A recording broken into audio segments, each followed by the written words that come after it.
Have you ever felt like there's a part of you don't really understand? Like, you're not sure who you really are anymore? I've been there too. Let me share something with you. Maybe it'll help you see things a little clearer. There's this feeling I've carried for as long as I can remember, like I've always been slightly out of sync with the world around me. It's not something dramatic or visible to others, but it colors everything I experience. Even in the middle of laughter or love, even when life seems good, there's this quiet sense that I'm watching it all from a distance. Like I'm playing a role I didn't fully choose. Have you ever felt that way? Sometimes I look around at people chasing after things, promotions, new cars, approval, perfection, and I wonder if they actually believe that these things will bring them lasting peace. Maybe it works for them, but for me, it all feels hollow, not in a hopeless way. Just like I already know where that road leads, and I'm no longer interested in following it. There was a time when I tried. I really did. I pushed myself to fit in, to care about the same things everyone else seemed to care about. I tried to lose myself in relationships, in ambition, in whatever normal looked like. But I always came back to the same place, feeling like a visitor in my own life. Not unhappy, just not home. For a long time, I thought this meant something was wrong with me. Like maybe I was broken in a way I couldn't quite explain. I didn't have a label for it, and honestly, I didn't want one. I just needed to understand why I felt like I was living slightly outside the frame.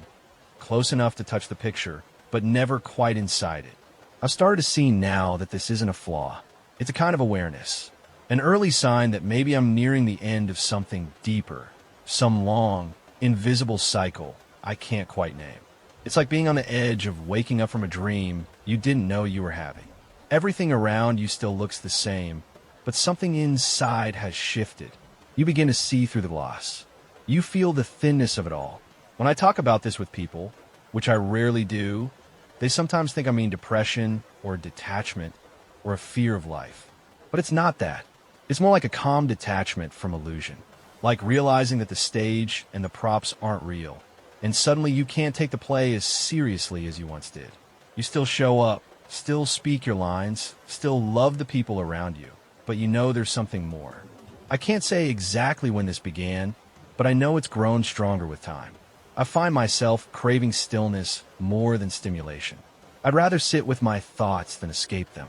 I'm not seeking answers from the outside anymore, not from books or gurus or systems. I've started listening inward, trusting that the knowing I've always sensed is already inside me. And the more I lean into that, the more I feel peaceful, even in chaos, even when things fall apart.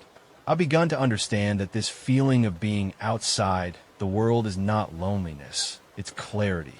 It's the quiet whisper that I've done this before, that I've lived so many lifetimes already, tried on so many identities, and now I'm just tired of pretending I'm something I'm not.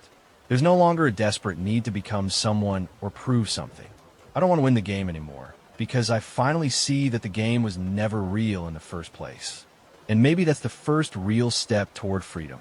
I still go through the motions of daily life. I work, I show up, I try to be kind. But underneath it all, there's a gentle separation, like I'm here but not of this place. Like I'm quietly waiting for something beyond the horizon. Not in a way that avoids the present, but in a way that sees through it. If you've ever felt this too, that strange, subtle disconnect from the world, I want you to know you're not alone. You're not broken. You're waking up. You're starting to remember who you were before all the masks and roles and expectations. And maybe, just maybe, you're nearing the end of the cycle too. And if that's true, then this isn't the end. It's the beginning of something we can't yet put into words. Something truer, something freer, something real. There's something strange that happens when you start to notice the same moment more than once. Not because it repeats, but because it feels like you've already lived it. Deja vu, they call it. Most people shrug it off as a glitch in the brain, a random misfiring. But for me, it's different. It doesn't feel like confusion. It feels like recognition. A memory surfacing from somewhere far deeper than this life. I remember walking through a narrow street once, somewhere I had never been, and suddenly I knew what was around the next corner. I could feel the sunlight before it touched my face. I could smell the exact scent of bread from the bakery ahead. And when I turned that corner, every detail was exactly as I'd known it would be. Not because I'd seen it before, but because a part of me remembered it. These moments come and go, like whispers from another timeline. Sometimes they feel like echoes from other lives, not past or future, but parallel. I know how strange that sounds. I'm not saying I have memories of being a king or a monk or someone famous. No, it's subtler than that, more emotional. It's like catching glimpses of a world behind this one, a place where time doesn't move in a straight line. I've tried to make sense of it, tried to explain it away with science or logic. But every time I try to pin it down, it slips through my fingers. All I know is how it feels. It feels like I'm walking through a web of lives that are all connected by something deeper than memory. Sometimes I wonder if we're living all our lives at once, just through different windows, with consciousness hopping between them like waves on the same sea. And in those moments of déjà vu, it's like two windows line up, just for a second, and you catch sight of yourself, the you from another life, another path, and something clicks. You know this isn't the first time. You feel the deep hum of something eternal moving through you. There have been nights I've dreamed of places I've never visited, only to find them later, not in photographs, but in person. I remember once standing in front of a lake, and my whole body froze. I'd never been there. I'd never even seen it before. But the way the light hit the water, the exact ripple of the breeze, it was all so familiar it made me dizzy.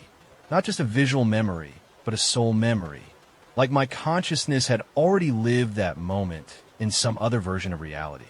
And then there's that other kind of déjà vu, not of places, but of emotions. That feeling of meeting someone for the first time and instantly knowing them. Not just a surface connection, but a deep recognition that you can't explain. It's in the eyes, the silence between words, the way your energy softens without effort. I've had conversations that felt like reunions, moments where I wanted to say, "You found me again." I know how easy it is to write all of this off. We're taught to believe that time is a straight line, that the past is fixed, the future is unknown, and the present is all that's real. But what if that's just part of the illusion we're here to outgrow? What if time is more like a spiral or a river with many currents, and we're just dipping in and out, gathering pieces of ourselves from different points of existence? The more I've opened up to this idea, the less alone I feel. Because if that's true, then none of us are confined to just this life. None of us are limited to a single path. We are part of something much vaster, and sometimes our soul lets us glimpse that truth through these little cracks in the illusion. Cracks we call déjà vu, and maybe that's why these moments are growing stronger. Maybe they're not just random. Maybe they're signals. Signs that I'm getting closer to remembering, closer to waking up, not just from the illusion of time, but from the belief that I am only this version of myself. There's something oddly comforting in that. To think that the part of me that feels out of place here might be the same part that's traveled through 1,000 lives and is now whispering, "We've done this. We're almost done. Just a little further." I don't need proof anymore. I don't need to convince anyone. I just follow the feeling. And every time it happens, every time I catch that flash of familiarity in a completely unfamiliar place, I smile. Because I know something deeper is unfolding. Something beyond logic.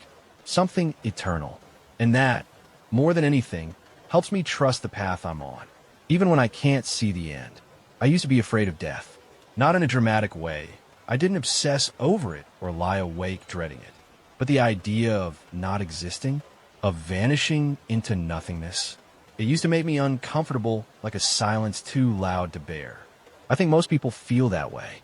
It's human. We're wired to survive, to cling to life, to protect the body as if it's all we are. But something shifted, gradually, quietly. It's hard to pinpoint when, but the fear started to fade.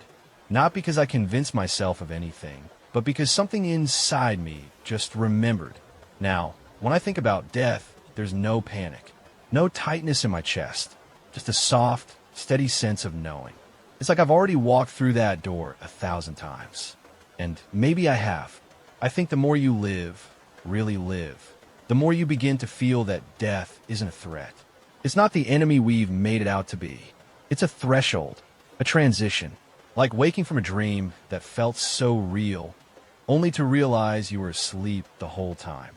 I've had moments, quiet ones, usually, where I felt closer to that other side than to this one. Like brushing up against a veil I couldn't see, but could feel. In those moments, there's no fear, only peace.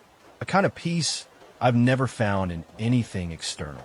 And I think that's because it doesn't come from this life. It comes from the part of me that knows. And the more I've leaned into that, the more I've come to believe that what we call death is just a return. Not an ending, but a homecoming. The place where all the noise falls away and what's real finally remains. You know, sometimes I think the real fear isn't of death at all.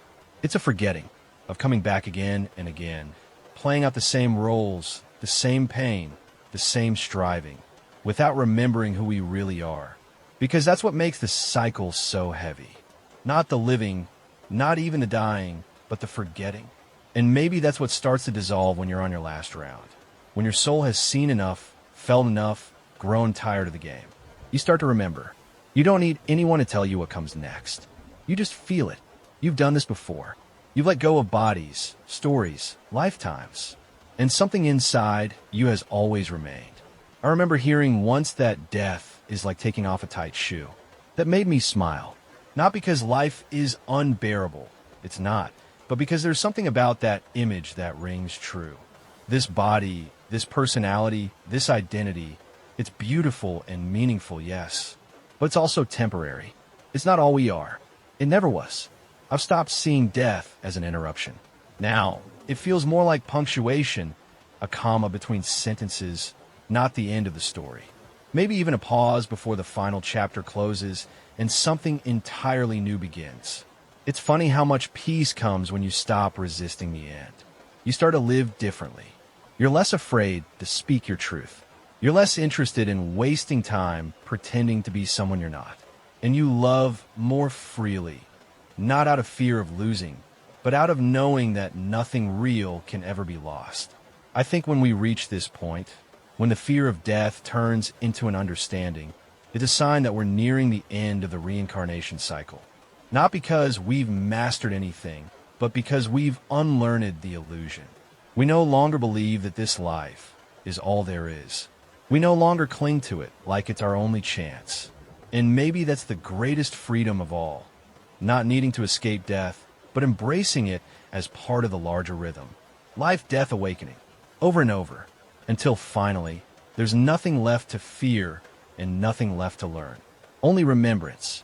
If you've ever felt that strange calm about death, not indifference, but a quiet inner peace, then maybe you're feeling it too. Maybe a part of you remembers as well. And if so, you're not alone. We've been here before. And this time, maybe we're finally ready to move on. Have you ever had one of those days where everything lines up so perfectly, it feels like the universe is in on something with you? Not just coincidence, but something more intentional. Like you're in sync with something bigger than yourself. That used to happen to me rarely. But lately, it's been happening so often that I can't ignore it anymore. I'll think of someone and they call. I'll be grappling with a question and then a random book falls off a shelf with the answer. I'll be feeling lost and out of nowhere the exact words I needed to hear come through a stranger, a lyric, a sign on the side of the road.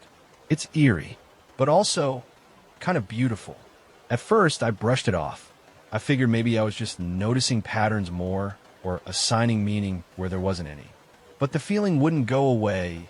That gentle nudge that life was starting to speak to me. Or maybe I was finally learning how to listen. It's like waking up inside the dream and realizing the dream is responding to your awareness. Not controlling it, not manipulating it, just gently reflecting it back to you, like a mirror that bends as you move. I used to think life was random. Now, I'm starting to think it's anything but. There's a word for this, synchronicity. Carl Jung talked about it a lot. He described it as meaningful coincidences that defy logic, events that connect not through cause and effect, but through meaning. And honestly, that's the only explanation that makes sense to me anymore. These synchronicities have become little breadcrumbs, reminders that I'm not lost, that I'm exactly where I'm meant to be, even when I don't understand why. They guide me like soft whispers in the dark. nudging me towards something I can't fully see yet. But I trust it, and I think that's the real shift, moving from doubt to trust, from trying to control everything to being willing to notice everything. It's a different way of living, less about chasing, more about paying attention. When you start noticing how life mirrors your thoughts, your feelings, your energy, you begin to realize just how deeply connected everything is. That maybe we're not passive participants in this world. Maybe we're co-creators. Maybe the reality we experience spins around the beliefs we hold and the energy we carry. And that changes things, because now I don't feel like I'm just reacting to life. I feel like I'm in a relationship with it, like I can speak to it, not with words, but with presence, with attention, with truth. The more conscious I've become of this connection, the more obvious it is. It's like the universe was always communicating, I just hadn't learned the language. Now it feels like it speaks in patterns, symbols, nudges, delays, and sudden clarity. And the more I trust that, the more life flows. I used to think everything had to be earned, that signs and blessings only came after struggle or effort. But now I see they were always there. I just wasn't in the state to receive them. I was too distracted, too focused on forcing things. And now, with this slower, softer awareness, the messages come easily, gently, like ripples on water that I no longer need to fight against. I'm not saying life is suddenly perfect. I still stumble. I still feel pain. But now, even in the mess, I look for the message. And almost always, it's there. Not always immediately, but in time, clarity comes. The lesson reveals itself. The thread connects, and I feel seen. There's a strange paradox in this stage. The more you see through the illusion, the game, the stories, the roles, the more life opens up to you. You're no longer playing unconsciously, but you're still in the game. Only now, you're playing with your eyes open. And maybe that's what nearing the end of the cycle means. Not leaving the illusion entirely. Not yet, but recognizing it for what it is. Watching the code behind a dream. Smiling as the universe smiles back. If you're starting to notice this too, if the world is responding to your thoughts, if things align just when you need them to, if the timing feels too perfect to ignore, then maybe you're waking up too. Maybe you're beginning to see that the boundary between the inner and the outer was never really there. We are the dreamers and the dream, the question and the answer, the lost and the guide. And when you realize that, really feel that, life becomes something else entirely. It becomes sacred. There's a kind of silence that comes, not from loneliness, but from fullness. I didn't expect it. For most of my life, I carried this subtle restlessness, the feeling that there was always something else I needed to do, somewhere I needed to get, someone I needed to become. But lately, that urgency has gone quiet. It didn't disappear all at once. It softened, slowly, like a wave pulling back from the shore. And what it left behind was this strange, peaceful stillness. I used to think that when I finally got there, wherever there was, I'd feel fireworks. Elation, something dramatic. But what came was this, stillness. No trampits, no spotlights, just a soft, internal exhale. The sense that I no longer needed to chase anything. Not because I had everything, but because I finally saw through the illusion that I was ever lacking anything to begin with. You see, the world constantly tells us we're incomplete, that we need more success, more love, more validation, more status. And for a long time, I believed it. I believed that if I could just achieve enough, prove enough, perfect enough, then I'd feel whole. But no matter what I accomplished, the feeling never stayed. It was like drinking salt water. The more I consumed, the thirstier I became. And now, here I am, sitting in a quiet room with no trophies on the shelf, no finish line in sight, and I finally feel complete. Not because I have it all, but because I've stopped needing it all. It's like my soul has played out every role it needed to. The overachiever, the seeker, the romantic, the rebel. And now, there's nothing left to prove. Nothing left to pursue for the sake of identity. Just the simple truth of being. I can still want things. I still dream. I still set intentions. But they're no longer coming from a place of deficiency. They're not about fixing or filling something. They're just an expression of life moving through me. A dance, not a chase. And this shift, it's subtle but profound. Because once you stop striving for something outside yourself to make you feel enough, you begin to realize you always were. That's when the hunger quiets. That's when the noise dies down. That's when you wake up one morning and realize you're not chasing the horizon anymore. You're standing in the middle of it. I don't think this kind of peace comes from giving up. I think it comes from seeing clearly. Seeing that the entire system, the goals, the fears, the endless self-improvement was never the point. The point was remembering who you are underneath all of it. And who you are is already whole. It's a strange place to be, honestly. Because when you stop chasing what everyone else is chasing, you also stop fitting into their narratives. You start to feel the gap. The quiet space where people expect you to strive, and instead, you just are. Sometimes people ask me what I'm working toward. What's next? What I want out of life. And I smile because I still have passions, of course, but the fire is different now. It's not burning to consume. It's burning to illuminate.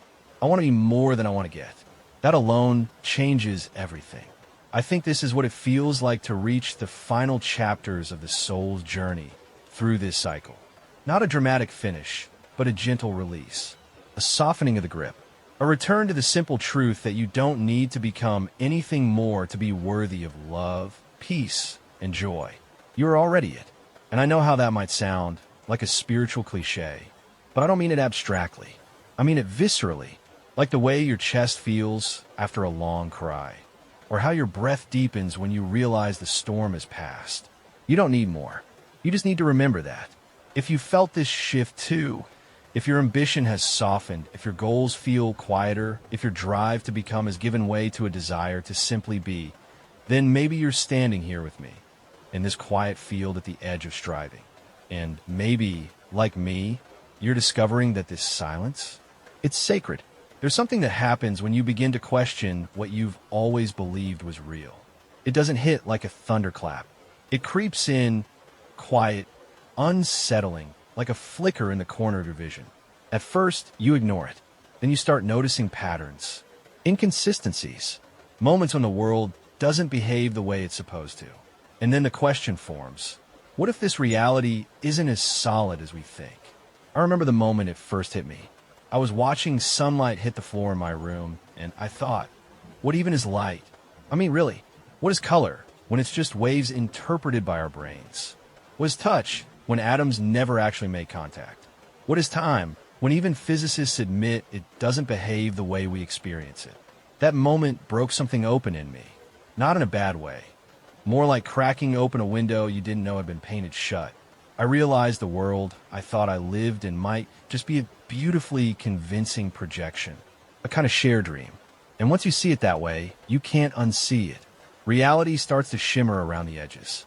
I began to understand that everything I believed, my limits, my history, my identity, was based on perceptions, interpretations, programs I inherited without question. And when I started peeling them back, what remained was not confusion, but space. Possibility.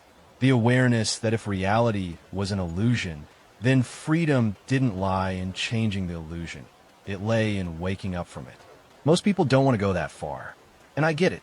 It's unsettling to realize that the ground beneath your feet might not be solid. That your name, your story, your past, the very things you cling to, might be costumes in a play you forgot you were acting in. But the deeper I went, the more liberating it became. I started seeing how much of my pain came from taking the illusion seriously. I thought I was the role I played. I thought life was happening to me. But now I see how much of it was a reflection, a mirror showing me what I believed, feared, avoided. When I changed what I believed was real, the reflection shifted too. And honestly, that kind of realization changes the way you move through the world. You stop clinging so tightly. You stop reacting to every trigger like it's life or death. You begin to witness instead of fight, observe instead of resist. There's power in that, not the kind that dominates, the kind that frees. The more I studied this, not just spiritually, but scientifically, the more it made sense. I read about the holographic principle, about simulated realities, about how even space and time might be emergent properties, not fundamental truths. It blew my mind and also made perfect sense. If reality is in essence a projection, then what are we? I think we're consciousness having a very convincing experience of limitation, like a drop of water that forgot it was the ocean, like light pretending to be a shadow for a while, just to understand contrast. And when we start to remember that, things change. Not instantly, not in some grand, mystical awakening, but in tiny shifts. The arguments you would have had, they don't matter as much. The goals that once consumed you, they lose their weight. The identity you protected so fiercely, it softens. Because now, you're not trying to win the game. You're trying to wake up from it. And I don't mean that in a cynical way. I'm not saying the world is fake or meaningless. In fact, it's the opposite. Once you stop believing the illusion is reality, you can finally appreciate it as the experience it was meant to be: temporary, beautiful, strange, and sacred. You start to play with it, gently, like a lucid dreamer who knows they're dreaming, but still dances through the dream with love. You don't need to escape. You don't need to control. You just see, and that seeing is the beginning of freedom. If you've ever had that feeling that the world isn't quite what it seems, that there's something just behind the curtain, don't ignore it. That's not madness. That's clarity. That's your soul tapping on the glass, saying, hey, there's more. More than the routine. More than the story. More than the endless loop of becoming. There's something behind this. Something vast, quiet, still. And the more you align with it, the more the illusion begins to dissolve. Not all at once, but enough to set you free. There's a moment I keep coming back to, not in memory, but in feeling. It's not tied to a place, a person, or even a specific experience. It's more like a whisper I've carried with me my entire life. A gentle knowing that everything I thought I was isn't really me. I don't mean that in a dramatic way. I'm not talking about some sudden identity crisis or existential spiral. It's more like a slow peeling away of everything I once used to define myself. My name, my story, my preferences, even my pain.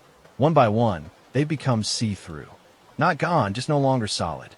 And what's left is hard to describe. It's not another version of me. It's not even a better or wiser me. It's just presence.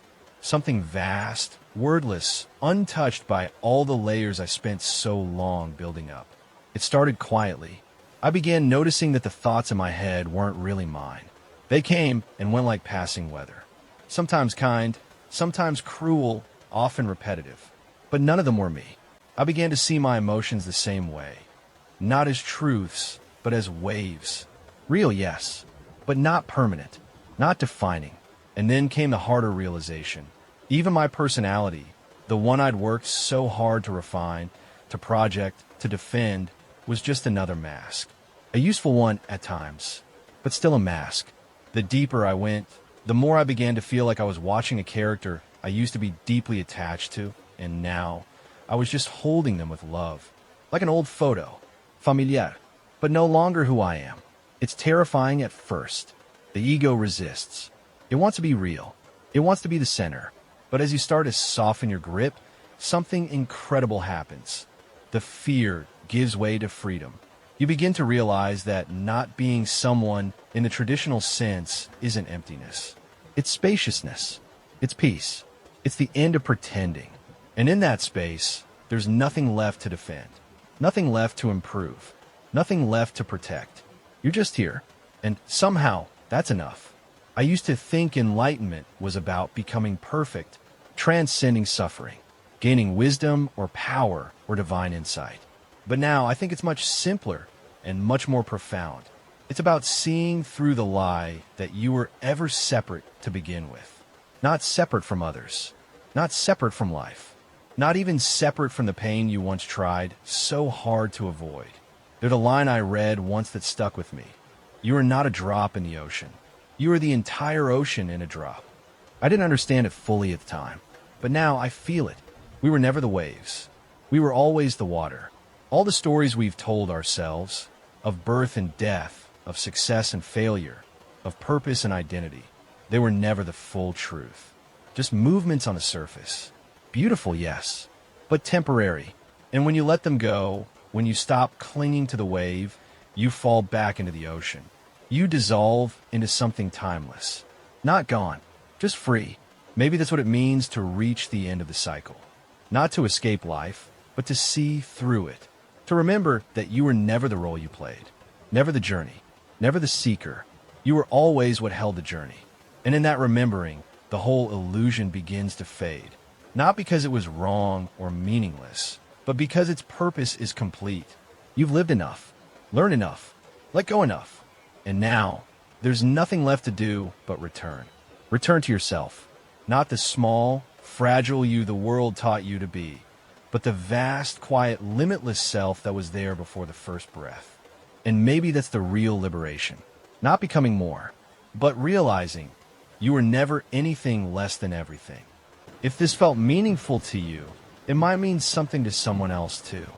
So hit like, leave a comment, or subscribe. That's how YouTube knows to share it with others.